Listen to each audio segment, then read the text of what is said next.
Guys, we are live. Going to talk about how to make that Fallout 4 permadeath survival mode build. No mods, of course. Creation Club, optional.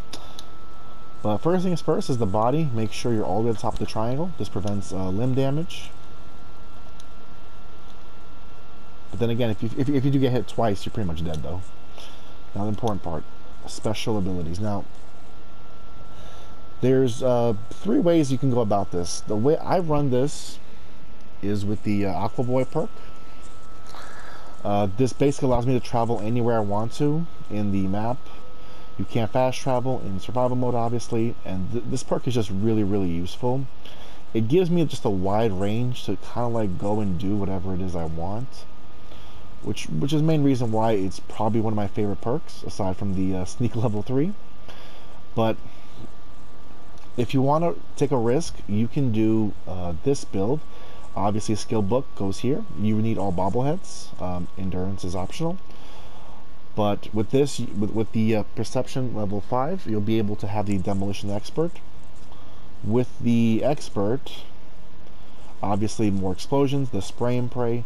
The reason I don't necessarily recommend the spray and pray for permadeath is because sometimes there's a glitch in the game where your character just freezes for a moment, and if you've ever played third-person games, you'll notice a box appear around you. That's just the game. And basically, an invisible wall appears, and that wall can like bounce the bullets off and kill you. That's how I died once in a build of mine. Now, technically, you could say, well, that doesn't really count, but you know, if you're gonna play like legit, you know, including the game itself, it's kind of cheating if you like load it up again. So as an alternative, you have 2 options, because I'm trying to see, you know, what can I get for this, and you've got a few options here, and intelligence is the one that may interest you guys the most, seeing as how if you give this a skill book with the bobblehead, you'll have access to science. So obviously, you know, power armor. Again, I don't use power armor that much myself. I rely on the ballistic fibers, and with the ninja and sneak, it's kind of part of my build.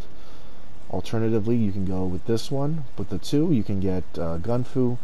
I don't use VATS a lot in survival mode, and I don't recommend you do it as well, because it's super, super dangerous. This is only in case of emergencies. And finally, you can do charisma. With the 6 charisma, you can get local leader, which lets you build wherever you want. Now, one issue I have with this game are the workbenches, and the fact you need local leader to build workbenches, which is really frustrating because it makes it very hard to not have a different base camp than, you know, Sanctuary. So again, it depends on your preference on how you want to run it. You can go with the spray and pray run, the local leader, so you can build anywhere. Again, it's not really that much of a big deal. I would debate between agility and the intelligence, simply because you again, you have access to gun right away. Of course, charisma is nice because you can have, you know, or, you know, honestly, alternatively, you can just do this way as well. Like, you don't, again, you can like do this and you don't have to worry about get those perks early on. It's a little bit of a waste, I would say. I assume most of you will probably go for science to get that. Gun fu is not really a huge requirement. Again, down the line, I may give skill points to agility to get it later on, much later on in the game. But typically, if I'm using VATS, because VATS with a critical shot is pretty much instant kill. I mean, you don't really need gun fu. And I only use the VATS shot if there's like 1 enemy remaining. I'll typically do a hit and run tactic. So intelligence will be my winner for this one. Having science does make life easier. You can build the giant industrial purifiers, get the water going. You're pretty much off to the races, and caps become like very little of a problem. Of course, you can just build regular ones as well with the non-intelligence as well. And of course, having a gun nut, you can stop by Trudy's, pick up the silenced one, and start up your adventure with that gun, which is very powerful as well. I will be downloading Creation Club just to see. But that's basically it. On just to run down the perks real quick. Obviously, with 3 strength, You can get armor, which is very important. At level 13, you need to go for this bobblehead. Once you have sneak level 3, you can go to Gunner's Place. The biggest threat there is the obviously the one gunner with the missile launcher and the final boss. There's a trick to get him if he comes after you. You gotta be very careful because he will go all the way down. Hopefully you have a good critical and a good gun to like just take him out. But I'll do that in another video. Perception, obviously with the bobblehead you get rifleman, which is very important. Lockpick, not that important. Awareness, no, you don't really need that. Again, I don't use VATS that often.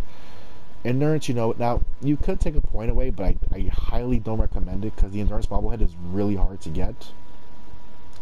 You guys know you gotta travel through the Mylark pit in the energy place. You got a really tough raider boss to deal with. I have done it before, but it required me to build my character differently just to do that mission, which doesn't make a lot of sense. So endurance, I just leave it at 5. Agility is also fairly tough as well. I say the second hardest, but it's doable. There's a sort of little trick that you can do to like get by everybody. Well, basically kill them and then grab the bobblehead.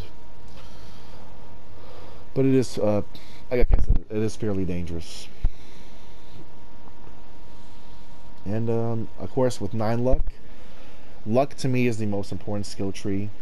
You can have the four leaf with the Grim Reaper sprint. Although I don't really rely on that, I prefer the critical banker, which is more important. And better criticals I'll get sort of later on when enemies start popping a little bit more tougher. Charisma 3, you already know it. It's Lone Wanderer. I think that's it. And of course, you go with 2%, of course, 3% intelligence, you would get the gun nut build to build guns. So it'll be up to you which playstyle you want to go through.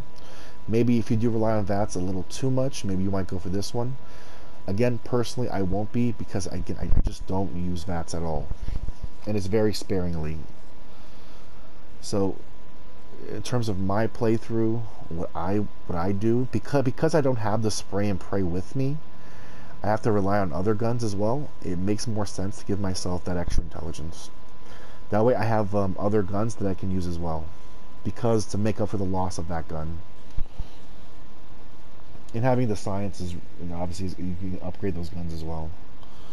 That way you're not limited to just ballistic guns. Although, to be honest, I usually just use those guns as well. You've got your sniper rifle, you'll have your short-range shotgun, which you hope you never have to use, and your mid-range, which is usually the assault rifle. But guys, let me know which one you think is better. Thank you for watching. I hope you guys enjoyed. Take care, and happy hunting.